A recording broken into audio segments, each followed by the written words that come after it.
Today I'm going to give you 5 reasons to consider buying the Gl.iNet Slate 7 Pro.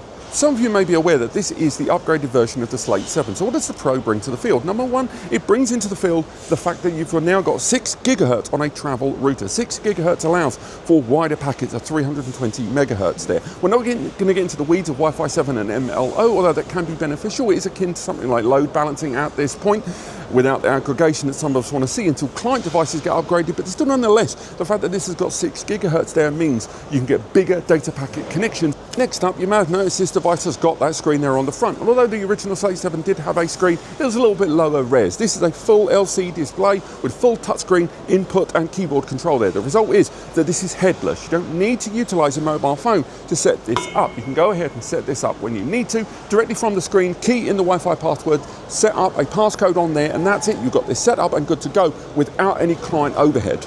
Next up, although this isn't unique to this, other Gl.iNet routers have this, there is that one button there on the side. Now that can be utilized to activate certain services, activate failover, activate the VPN that you set up on the device, activating different bells and whistles and different connections. For example, you can set it up to one-click setup MLO or a faster, more secure network if you choose to there, or disable it or a guest network or more. Next up, did you know you can set this up as a media server? Do you know you can set this up as a centralized backup server? You can add additional storage, although there is storage already included with it. Connect a USB drive into this and then either distribute and share your multimedia via things like Plex or Jellyfin directly from this to connected users because of that quad-core ARM processor and enough memory to get the job done. Alongside that, you can run backup applications that allow your files, your photos and more to be backed up safely and securely from your connected devices with you and your family directly onto this via the connected storage or the base level storage.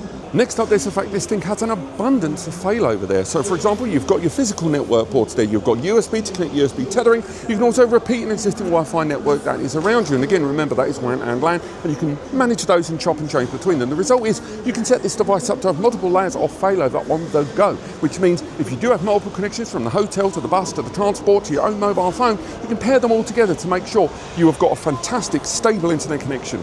And finally, I've not heard a lot of people talk about this, and this might be good or bad depending on who you are, and the fact that this has a fan inside that doesn't necessarily click in unless you need it to. What do I mean by that? Well, the CPU, you can set up the settings on that screen for the fan inside to kick in when the CPU is getting hot. Why is that important? Travel routers have a tendency to get quite hot. The majority of them have no fan. They rely on passive heat dissipation inside. This with a fan inside and a setting that allows you to set it when the CPU hits a certain temperature means that when during heavy access periods, you're not going to be throttled. You're not going to have the system having a degraded performance during heavy temperatures. And when you're in regions like this part of the world that I'm in right now, where temperatures are actually ambient quite high, having that fan when you need it but not necessarily on all the time is going to be attractive.